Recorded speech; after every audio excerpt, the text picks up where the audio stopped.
Ya, bismillahirrahmanirrahim. Assalamualaikum warahmatullahi wabarakatuh.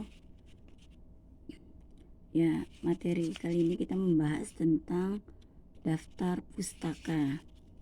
Ya, daftar pustaka itu wajib di tiap karya ilmiah ya yang kalian kerjakan saat ini.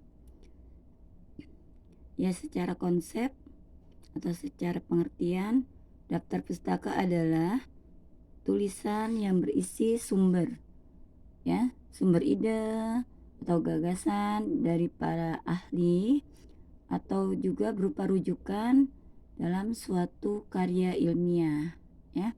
Jadi, misalnya kalian mengambil sumber informasi atau landasan teori dari sebuah buku. Nah, buku itulah yang disebut dengan daftar pustaka.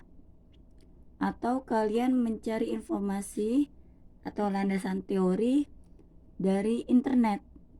Nah, sumber internet itu adalah daftar pustaka, ya. Jadi bersifat keilmuan.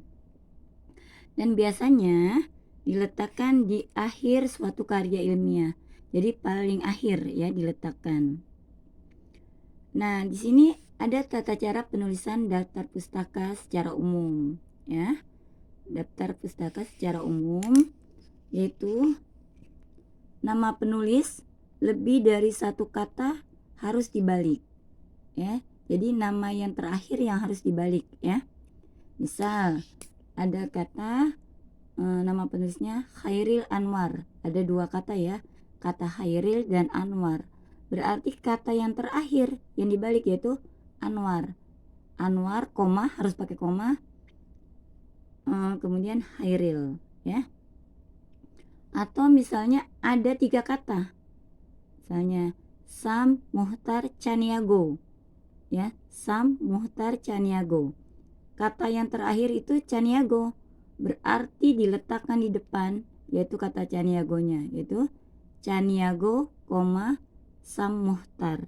Yang lain posisinya tidak berubah, ya. Kemudian nama penulis lebih dari dua orang atau hanya dua orang, berarti cukup nama pertama yang dibalik, nama kedua tidak perlu, ya. Nama kedua tidak perlu, jadi nama pertama saja.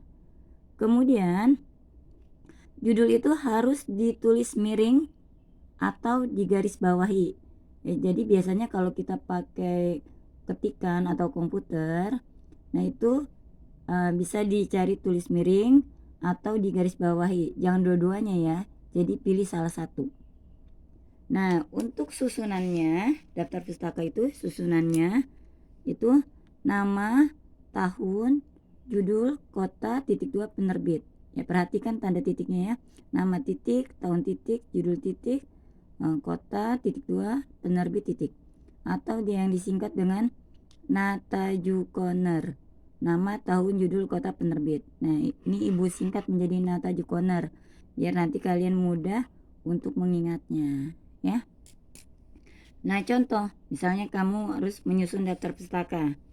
Ada nama penulis yaitu Khairil Anwar, judulnya Aku, judul bukunya, tahun terbit misalnya 1990, kota penerbit Jakarta, penerbit Balai Pustaka.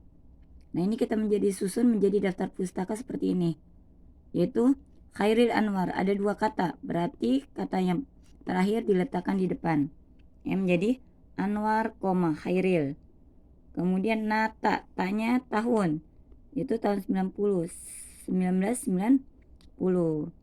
Nata, ju-nya judul, yaitu Aku, digaris bawahi, tapi boleh ditulis miring, ya. Kemudian kota, Jakarta, tulis pindahkan Jakarta, ya. Penerbit titik dua, Balai Pustaka titik, seperti itu, ya. Nah, jika ada dua penulis, contohnya misalnya Khairil Anwar dan Muhammad Jamal. Nah, cukup tadi nama pertama saja yang dibalik, ya. Contoh Anwar, Khairil dan Muhammad Jamal pakai dan. Tapi kalau tiga cukup DKK. Anwar, Hairil, DKK, titik. 1990, aku, Jakarta, Balai Pustaka. Ya. Tuh, jadi susunannya seperti itu. Ya. Bagaimana Bu kalau dari sumber internet? Nah, untuk sumber internet kita bahas di pertemuan selanjutnya. Jadi yang terpenting kamu atau kalian pahami dulu susunan daftar pustaka secara umum, biasanya dari sumber buku, ya. Nah, kalian catat, nanti ada latihan atau tugasnya, biar kalian itu tidak hanya teori saja, tapi langsung kita praktekkan. Apalagi kalian sedang menyusun karya ilmiah yang Ibu tugaskan secara berkelompok. Oke, selamat belajar, semangat ya. Assalamualaikum warahmatullahi wabarakatuh.